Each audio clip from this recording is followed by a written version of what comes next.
Hi, welcome to my channel. ഇന്ന് നമ്മൾ ഉണ്ടാക്കാൻ പോകുന്നത് കടല അരി ചട്നി. കാസർഗോഡ് ജില്ലയിൽ കൂടുതലായിട്ട് കാണപ്പെടുന്ന, പ്രത്യേകിച്ചും തിരക്കുള്ള ദിവസങ്ങളിലൊക്കെ രാവിലെ ഉണ്ടാക്കുന്ന വളരെ പ്രധാനപ്പെട്ടൊരു ബ്രേക്ക്ഫാസ്റ്റാണ് കടല അരി ചട്നി. ചട്നി അല്ലെങ്കിൽ കടല അരി വേവിച്ചത്. കണ്ണൂർ ജില്ലയിലൊക്കെ ചട്നി എന്ന് പറഞ്ഞാൽ ചമ്മന്തി എന്നാണ് അർത്ഥം. എന്നാൽ പേര് പോലെയല്ല, നല്ല ടേസ്റ്റി ആയിട്ടുള്ള ഒരു ബ്രേക്ക്ഫാസ്റ്റാണിത്. ഇനി ഇത് തയ്യാറാക്കുന്ന വിധം. ഞാൻ ഇത് തയ്യാറാക്കിയിരിക്കുന്നത് ബസ്മതി അരി വെച്ചിട്ടാണ്. നിങ്ങൾക്ക് വേണമെങ്കിൽ റേഷൻ അരി വെച്ചോ അല്ലെങ്കിൽ നെയ്ച്ചോറ് എടുക്കുന്ന അരി വെച്ചോ ഒക്കെ തയ്യാറാക്കാം. 1 ഗ്ലാസ് ബസ്മതി റൈസ് കഴുകി മാറ്റി വെച്ചിട്ടുണ്ട്.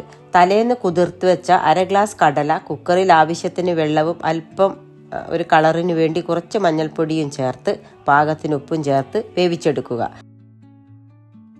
കടല വെന്ത ശേഷം കുക്കർ തുറന്ന് അതിലേക്ക് നേരത്തെ കഴുകി വെച്ച അരി, ആവശ്യത്തിന് വെള്ളവും 1/2 മുറി തേങ്ങ ചിരകിയതും 1 ടീസ്പൂൺ വെളിച്ചെണ്ണയും ചേർത്ത് ലോ ഫ്ലെയിമിൽ 8-10 മിനിറ്റ് വേവിച്ചെടുക്കുക.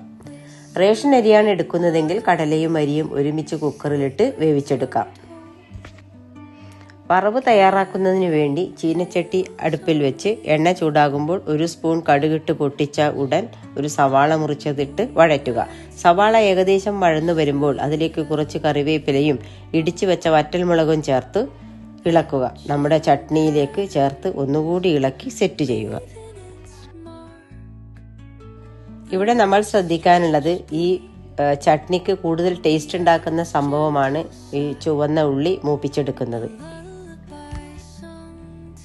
വഴറ്റിയ സവാള നല്ല ചുവന്ന കളറിലാകുമ്പോഴാണ് ഇതിലേക്കിട്ട് ഇളക്കേണ്ടത്. ഈ സ്പെഷ്യൽ വറവാണ് നമ്മുടെ ഈ ചട്നിക്ക് ടേസ്റ്റ് ഉണ്ടാക്കുന്നത്.